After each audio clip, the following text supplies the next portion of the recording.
scotch, bourbon, and rye. If they like a bottle, they'll tell you why. Hey everybody! Welcome to an all-new Trenny and C. He's Trenny, I'm C, and we have Andres Faustinelli with us here today to talk about the Bearface 111 series. Very cool. Very cool. This is a different one just in general for a lot of whiskey drinkers because it's I don't even really know how to put it. It's super unique. It's unique, but that's what's so great about what you're doing with Bearface. There's kind of no rules at this point. And was there from day one. Like when I started working in Bearface at Triple Oak, that idea was sitting there, and we were like, we need to do it, but let's wait. Yeah. Because it was kind of crazy. But yeah, it's out. Yeah, and do you think now that because it's essentially, excuse me, like mezcal style, yeah, correct? I would say is start has a whiskey and turns out into mineral forward, vegetal, okay, and smoky. So now, do you think people are going to start copying you? I hope so, because that would open a lot of innovation. I'm really for that. I'm really about Canada is an amazing space for innovation in whiskey, and I think this is there to just get people to get more. Yeah, it's like there. An inspiration for I think a lot of people. Yeah, that's great. And that's what's kind of cool. That's why we like having you here. Is we're sort of on the same page with not taking whiskey so bloody seriously and experimenting and having fun and all those sorts of things. So very cool. So yeah, let's talk about it a bit.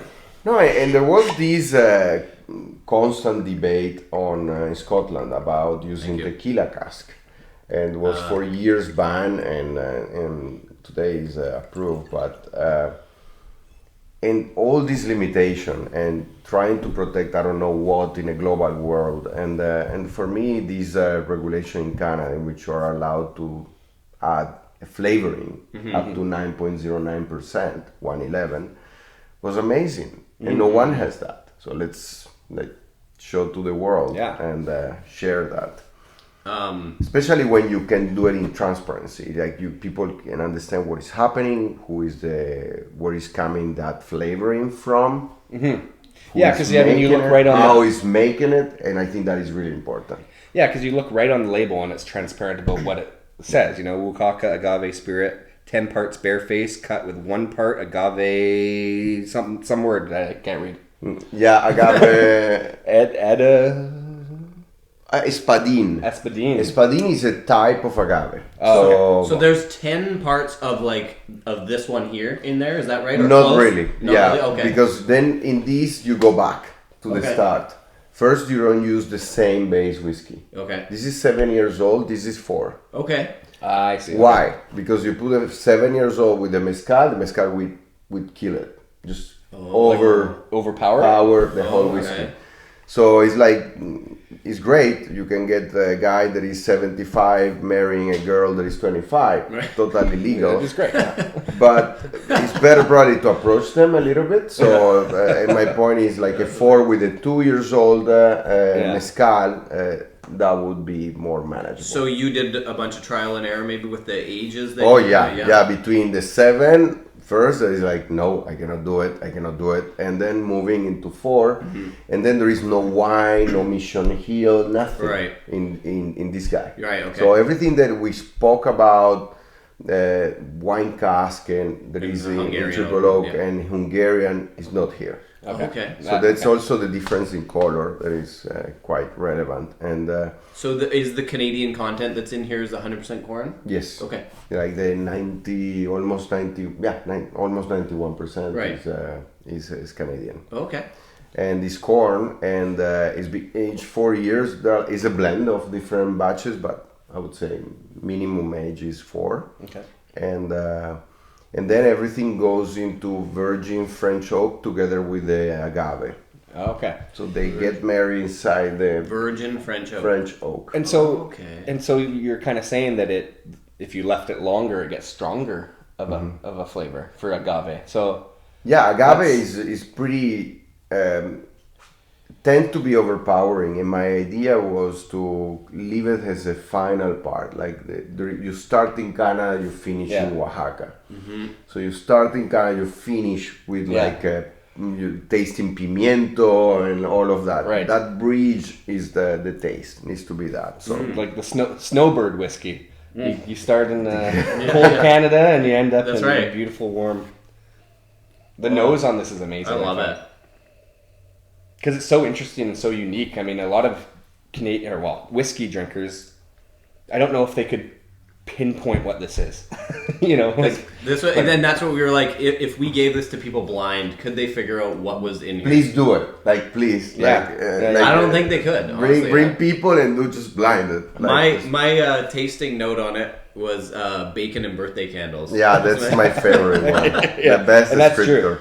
Because it's because it's got like that birthday candle kind of smoke, Like and the and a little bit of waxiness and like just that like not literally bacon, but and that smokiness to it. And, Yeah. and a bit earthiness and like In the process, And vegetal. Like it's kind of yeah, like you a have little that green component vegetable, to it. like the green pimientos or like something that is. It's not Tabasco, but it's like that is the But pimiento. that's kind of, I mean, Tabasco's aged in barrels as well. Yes. So it kind of, that makes sense. same idea. This is 42.5%. Yeah, I keep it the same. It's stronger when you taste blind versus triple oak. Is taste higher ABV, But it without has being. and it has that nice kind of like you described before, like the sweetness up front, and then a little bit of like that dryness on the finish. And the minerality for me is really important. Yeah. Like you can taste terroir because the reason for the choice to go for mezcal was that mezcal is probably one of the left spirits. The spirits left, they are so mineral forward and so terroir forward. It's really hard to find something so close to that. Like terroir and spirits, I would say today is probably only mezcal and some piscos like lost in some corners of Peru. But And you decided not to put the worm at the bottom. no, no, the best mezcales actually don't have any worm. Okay. Like, That's just a gimmick. Tell us a little bit about like how you came upon this specific. like why you must have mezcal? been in Mexico and. I have a passion for Oaxaca, of course. I've been going because, again, exploring terroir in spirits is the only place you can go. And literally you can taste the same type of agave that is being distilled in two different distilleries at the same time, and it's going to taste different. Right. And that opportunity to really finally taste the inconsistent spirits that are really terroir forward is unique. It's like something that needs to be. I would recommend to any spirit guy to do it. Like, it's absolutely amazing. And then going, and I love food, and the food in Oaxaca is absolutely incredible. And I used to go like twice a year, just to explore. And then I made contacts there, and Pedro, was the first guy that I met there, and has been distilling since he's 14.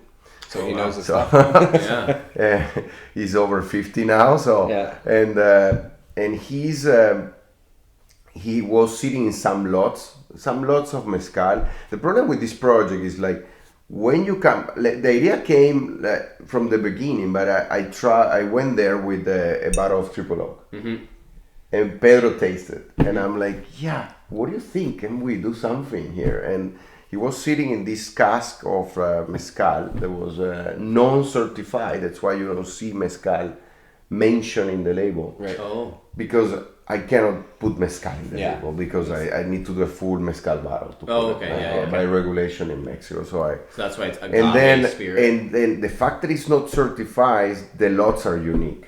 Oh. Because when you certify, you try to put together a lot of distillations. These are just two events that he did. He did the mezcal. He didn't add a container. Just put in cask and waited. And now we have this limited release, and that's that. Is it, so when you say limited release, like what are we talking about? It's going to be available for probably 3 years. Oh, okay. And then again, I'm flying down probably soon. Is that more because of his limited? Yeah, because he did it, and now I'm flying down, and he did it in the summer and in December, those lots. Yeah. And I asked him to go to the same location he sourced the agaves and do it again. Yeah. So we're going to put in cast this time and wait 2 years so I can bridge to the moment. Yeah. But again, we're going to see how it tastes. Wow. You know? Now, so speaking earlier of terroir, aging these things, aging in them at Mission Hill? No, they are aging. The 2 years aging happened in Oaxaca and the 4 years aging in Ontario. Okay. Yeah. And then Before so they there's get no together. aging. There's no aging after that. There is only a finishing process of Okay. 90 days in which the two liquids are together in virgin French okay. oak. Oh, okay. And That's that the virgin French creates oak. Okay. integration. It's like Wow. So it's the honeymoon. Like Yeah. That's the and moment. after 3 years, the honeymoon period is over. yeah. Just like usual. So Love that. you must obviously, it's a series.